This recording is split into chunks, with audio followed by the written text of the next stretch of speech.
السلام عليكم ورحمة الله وبركاته. معنا قصة اليوم قصة نارية. هذه القصة يا إخواني نقدر نسمي صاحبها نسميه عبد الله، نأخذ اسم مستعار حفاظا على الخصوصية.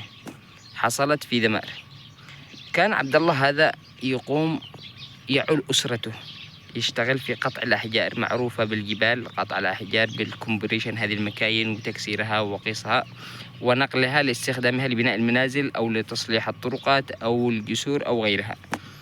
هذا عبد الله كان شغله انه يعول اسرته بهذه الشغلة، يجمع له قرشين حلال زلال يروح لعند اهله بما كتب الله وعليها يوميا. هكذا شغله في الجبل. عبد الله هذا يوم من الايام بكر سارح يشتغل بنفس الشغلة. بدأ عمله مثل بقية الايام. بينما هو يكسر الحجار خلع حجره، إذا بيشوف تحت أفعى ثعبان. عبد الله هذا خاف من الثعبان، قام يلقط حجر ورجم الثعبان. الثعبان هذا على طول توفي، مات. رجع الثعبان، بدل ما هوش ثعبان رجع شكله الحقيقي جني. على طول جاءت امرأة جنية في نفس الموقف. قتلت ابني؟ تقول له، قال لا أنا ما قتلك ابنش، أنا قتلك الثعبان. قال له هذا ابني. قال أنا ما أعلم شيء إنه ابنش، أنا أحاول دفاعا عن نفسي من الثعبان لا يلدغني، أنا قتلك الثعبان فقط. قال له أنت قتلك ابني، أني والله معذر ما أنكل بك من الحياة ولا أنتقم لابني شر انتقام. خاف وهرع من المكان هارب، حتى ما بو أقسم إني باتنكل بو أشد تنكيل. يقول أنا خفت من المكان وانطلقت مروح. ذهبت أنا، إذا بها عند رأسي. خبير، وين بتروح؟ وين تنام؟ أنت ترقد وأني أنعي ابني وأبكي عليه، والله ما تنام ولا تذوق النوم. يقول أنا خفت، قمت من النوم، خلاص ما عاد قدرت أرقد. جاء وقت الأكل. يقول أنا أريد أن أكل، أشوف الأكل قدامي يتحول، أنا أشوفه تتهيأ لي، بداية تهيئ للأكل أعزكم الله إلى براز وإلى صديد ودم وقيح. فأقوم خلاص أنا أطرش ولا عاد أستطيع أكل ولا أقدر، خلاص كل ما أجي أكل تحول الأكل هكذا. كل ما أجي أنام تجي تطرق على راسي وتقول قم، تجلس عند راسي ترقد وأني صاحي أنعي وأبكي ولدي، والله ما تنام ولا تذوق النوم. يقول استمر الحال على هذه مدة طويلة. أنا أجي أرقد وهي تجيلي عند راسي، كل ما جيت أنام تأذيني، تراجم بحجار، ومن شدة الرجم على منزلي يقول عبد الله كأنها رصاص بندق. يقول خلاص أنا بدأت أضعف، كرهت الحياة، كل ما أمشي وألاقيها بعدي. قتلت ابني والله لا أنكل بك، قتلت ابني والله لا أثأر لابني. يقول خلاص أنا التصق بطني بظهري من شدة الجوع ومن شدة الهم والضيق والسهر، أصبحت كالمجنون.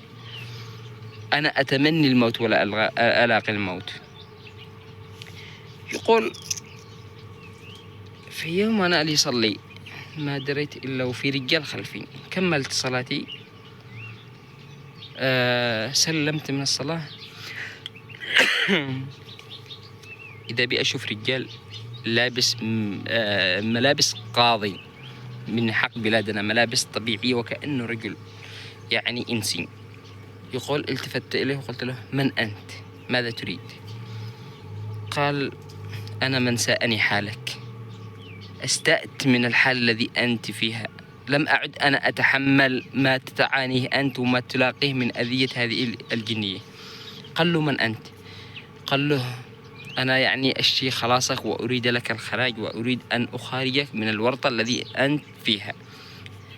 قال له ويش أسوي؟ قال له تذهب إلى المكان الفلاني في نفس منطقة الجنية هذه، تلاقي شيخهم عند المكان الفلاني، اذهب واشتكيها إليه. وبعدها تحاكموا على يده وبيحكموا لن يظلموك. قال له أبدا، أنا إذا كنت من يريد يحاكمني أنا وهو إلى أي محكمة من محاكم الإنس وأنا وهو على شرع الله بالذي يريد، لن أذهب إلى محكمة أي جني. قال له أنا مسلم مثلك، وأنا ما جئك لهنا إلا بعد ما ساءني حالك وأنا أرحم لحالتك هذه الذي أنت فيها. قال له كيف الحل؟ ما معك إلا تروح للمكان الذي حددت لك وبتلاقاني هناك عندهم، أنا بأحضرهم لك بالمكان الفلاني بعد صلاة العشاء تشتكيهم، وأنا متأكد إنهم بينصفوا، لأنك أنت ما تعمدت قتله، أنت خفت وهو تمثل لك بحيوان. لذلك يا إخواني عندما تشوف ثعبان، وخصوصا في الأماكن المهجورة أو في المنازل أو في أي مكان تشوف ثعبان، في الجبال ثعبان، حربة، أي شيء هكذا، لا تقتل. كلب أسود، قط أسود، حذره وانذره، انذره إن لم يخلي عنك أو إذا لم يترك مكانه، خاصة إن كان في منزلك انذره. إن كان جني سيذهب، ابحث في النت عن طريقة إنذارهم. طيب نرجع للقصة يا إخواني. قال جاء بعد العشاء وأنا متردد أذهب أم أجلس. أذهب. يقول عبد الله هذا أنا ما معي حل إلا إن أنا أروح، أنا ميت عاد إذا مت هناك يعني بتخارج، أنا أشي أموت خلاص، أنا ما أشيش الحياة. يقول استعنت بالله وتوكلت عليه وذهبت بعد صلاة العشاء إلى المكان المحدد الذي حدد لي هذا الرجل الجني. يقول عندما وصلت إلى المكان هذا أشوف ثلاثة منتظرين لي بنفس المكان. وصلت لعندهم، قال لي هذا الشيخ ما قصتك؟ قلت له يا أخي أنا ذهبت أشتغل في الحجارة، أنا أعمل من زمن وأنا أكسر هذه الحجارة، وقمت بكسر أو بخلع إحدى الحجارة ووجدت ثعبان تحت الحجر هذه. أنا فزعت وخفت لا يعضني أو يهاجمني هذا الثعبان. أخذت حجرة ورجمت هذا الثعبان، مات. بعد ما مات ظهر بشكله الحقيقي جني، ومن بعدها ظهرت لي أمه، ولها من ذلك الوقت إلى الآن وهي تهددني وتقسم بأن تنكل بي من هذه الحياة وأن تثأر لابنها. يقول أنا لم أكن أعلم ولا أقصد قتله، ولو كنت أعلم بأنه جني لما آذيته، فقط حسبته ثعبان حيوان. قال اذهبوا وأتوني بهذه المرأة، هذا شيخهم، شيخ الجن. قال ذهبوا وجابوها. قال له هل هذه هي المرأة التي تيجي وتآذيك وهي اللي أقسمت بأنها كلبة؟ قال له نعم هي بذاتها. قال ما قصتك مع هذا الرجل؟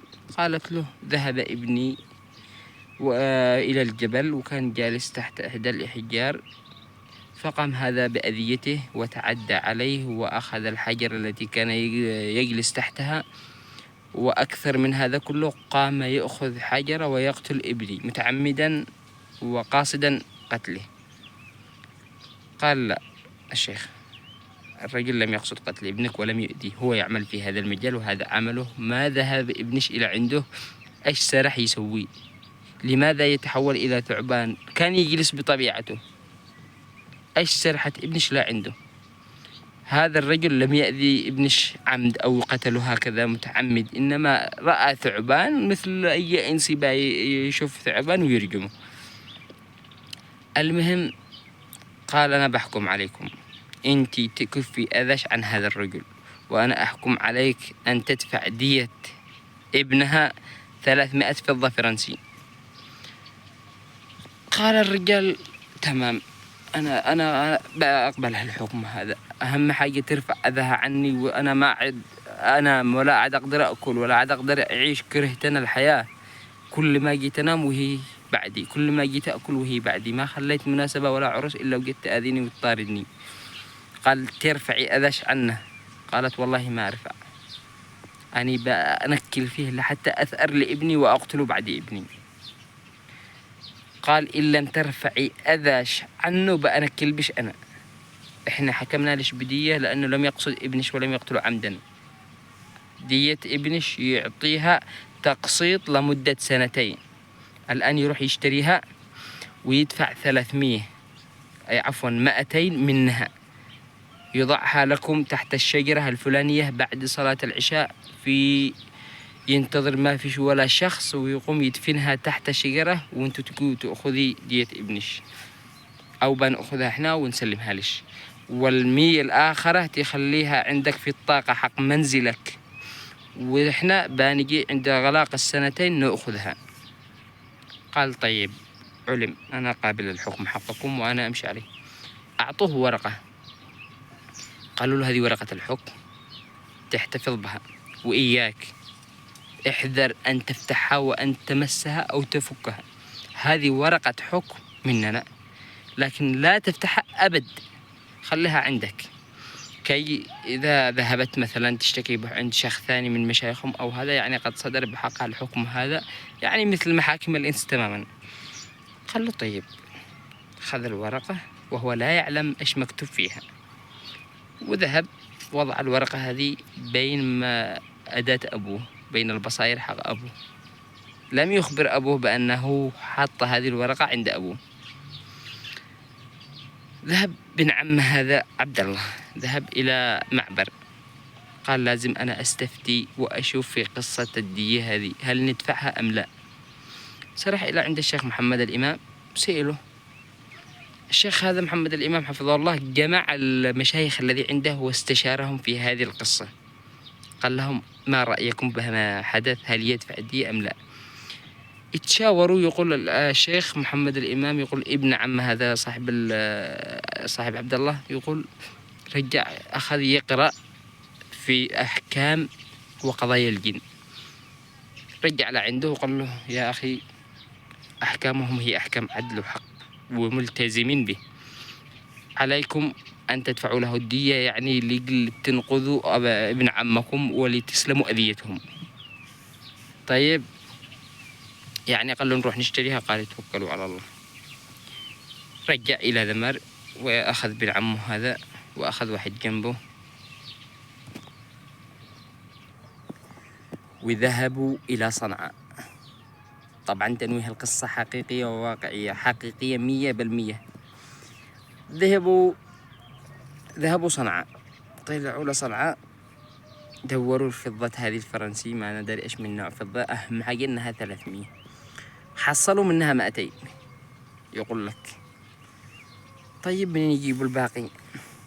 دوروا من شارع لا شارع، دلهم واحد صاحب محل تقريبا على إنه يوجد في تعز عند محل فلاني بن فلان، تذهبوا له بالموقع الفلاني بتحصلوا البقية عنده.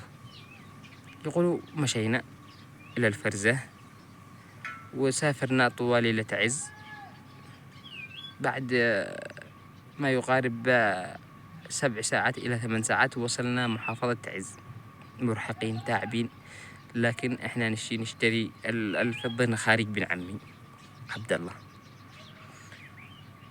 يقول أشلينا 100، دورنا حسب الموقع والبيانات اللي ادوها لنا، وذهبنا لعند هذا صاحب المحل واشترينا 100 الباقي، جمعناها 300. قلنا نروح نستأجر فندق على سب نرتاح، تعبنا سفر طلع ونزله من محافظة لمحافظة، شلينا لنا غرفة استأجرناها بالفندق، قلنا نتأكد من عدد الفضة هل هي 300 أم لا. وإحنا بنعدها، قام واحد من أصحابي سب الجن، أشغلوني لو إحنا سلامهم ما بهذا التعب ولا من السفر ولا هذا ما ندري إيش سب لعارهم. يقول لك لا نسمع إلا ضربة قوية وسط الدولاب، وكأنهم يتابعوهم ويتنقلوا معهم، ضربة بكل قوة، طرقة كبيرة في منتصف الليل. يقول هذا صاحبي الذي سبهم قفز لتحت السرير من الخوف حقه. يقول أنا مع رجع كل أصيح بصوت عالي والله نمزح، ما أدري إيش، ما قصدنا أذيتكم، إحنا فقط نمزح، ولا هذه دي وهذا حكم ما أدري إيش. يقول ولا عاد سمعنا شيء. خرج صاحبي من تحت الكرسي ورقدنا، أكلنا، سافرنا لذمار. يوم الثاني سرحنا، أدينا هذا المبلغ لابن عمي لعبد الله. عبد الله هم قد ادوا له التعليمات كيف يحطهن، يذهب بعد صلاة العشاء إلى الشجرة الفلانية، لا يلتفت، وإذا ما بش أحد بشرط، ويدفن 200 في الشيء تحت الشجرة ويدفنها ويرجع. طبق عبد الله، أخذ 200 هذه على ما قالوا له ودفنها ورجع. طبعا ما كفاش أذاها عنه، رجعت تنتقم وتأذي، لكن قد خف، قد يأكل شوي وقد يعني بس إنها تلاحقه ولا فكت له. أبو عبد الله قام يفتش البصاير حقه، ومثل الشوبة حق زمان تعين تدور البصاير حق المزرعة الفلانية، الجربة الفلانية وعليها. قام فتح الورقة، هذه ما هي بتبعي، منين جاءت لي هذه الورقة البيضاء؟ المهم قال يشوفها ايش هذه الورقة ايش فيها. فتحها وانها بيضاء ما فيهاش ولا حرف. قال رجع عطفها ورجعها لهناك. الخبرة جاءوا لعبد الله ولده، جاءوا مسكوه وضربوه ضرب شديد. ليش ايش في مدري ايش؟ قالوا له احنا حكمنا انك تأخذ الورقة ولا تفتح الورقة اطلاقا مهما حدث. يحلف لهم ويقسم لهم بالله ما فتح الورقة ولا هو داري ولا أكدها وإنها مربوطة على ما ادوها له ما فتحها. قال له لا إلا فتحتها. قال إذن هيكون فتحها أبي بالغلط، أنا حطيتها بين البصاير حق أبي. قال لما قلت لهم هكذا فكوني. ذهبت إلى أبي قلت له يا أبا أنت فتحت هذه الورقة؟ قال يا ابني هذه شفتها بين الورق حقي ما هي تبعي، ما لا فيها حتى أي حاجة، فتحتها ورجعتها. قال هذه الورقة الحكم الذي حكموا لي الجن، لا عاد تفتحها مرة ثانية قد ضربوني ضرب. قال له تمام، أنا ما أنا داري ولا كان تكلمني إنها تبعك وكان ما أفكها. طبعا أبوه عارف بحالة ابنه وداري إيش قد حصل وإيش حكموا عليه والاستفتاء وداري بالقصة هذه كامل. المهم يا حبايب، 100 الثانية حطها في الطاقة، جالسة كما متفقوا على ما اتفقوا بعد 2 يأخذوها. الجني هذه ما كفاش أذاها ولا فكيت له، يعني جالسة طول هذه 2 بعده في سهراته في سفره في عمله. الرجال يعني بالكاد عايش. جاء وقت القسط الثاني وال100 جالسة في الطاقة على ما هي حسب الاتفاق وحسب التعليمات.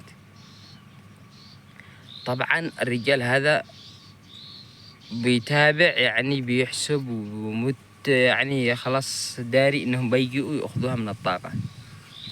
جو باليوم المحدد اخذوها من الطاقة ولا كأن في شيء، خلاص المهم ان 100 هذه راحت من الطاقة. طيب الجنية لا زالت تؤذيه، لا زالت تراجم منزله. تخيل انك تروح تأكل اكلك عزكم الله وتحصلها اذى. من ذي بيتحمل هذه الأذية؟ ولا تحصلها دم، كانت تغير لها الأوعية وهكذا يشوفها صديد قيح دم، أشياء النتانة كله. إيش بعد هذه الأذية؟ شوفوا كيف قررت تعاقبه، الموت البطيء. المهم ما اكتفاش من أذيته وهم قد أخذوا الدية المتفق عليها، يعني هو اتبع نظامهم وهي لا زالت لم تأبه للقرار حق الشيخ حقهم هذا الكبيرهم. كيف يسوي؟ قال أنا لازم إن أنا أذهب وأرفع ضدها شكوى، أرجع إلى المكان الذي حاكموا لي فيه.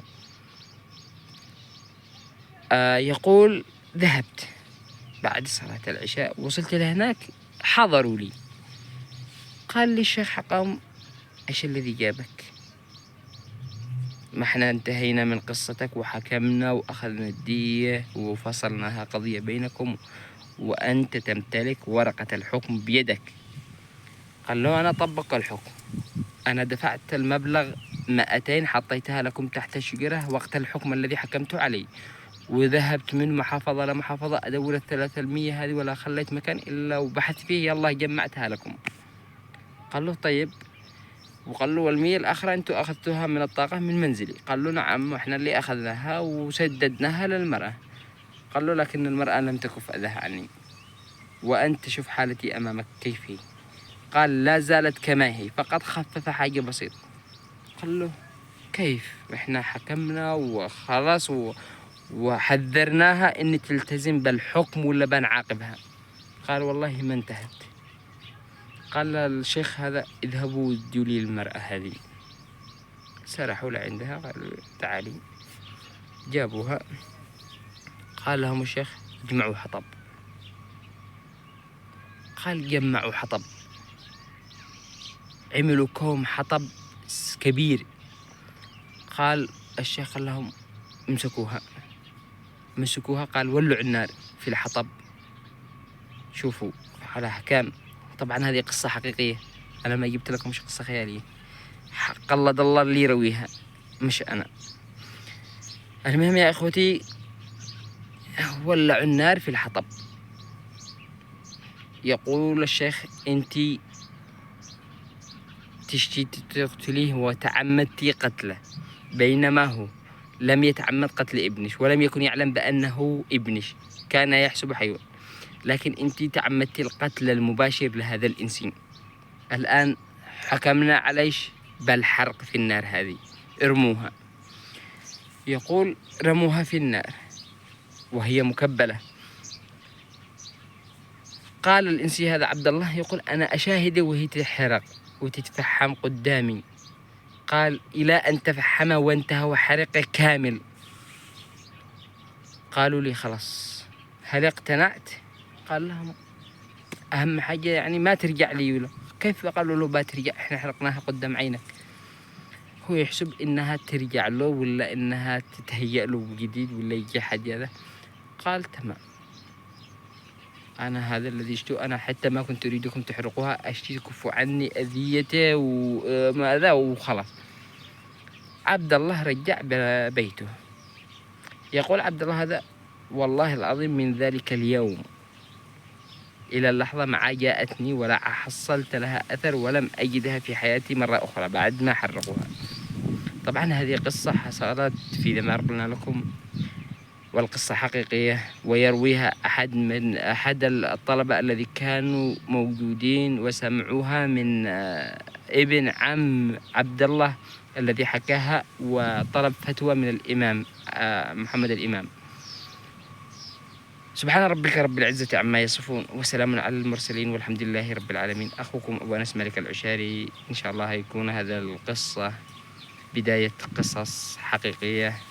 طبعا لا تنسوا الاشتراك في القناة وتفعيل الجرس. إذا كنت موجود معي إلى هذه اللحظة صلى على النبي واكتب لي في التعليقات شيء تؤجر عليه. دمتم في رعاية الله.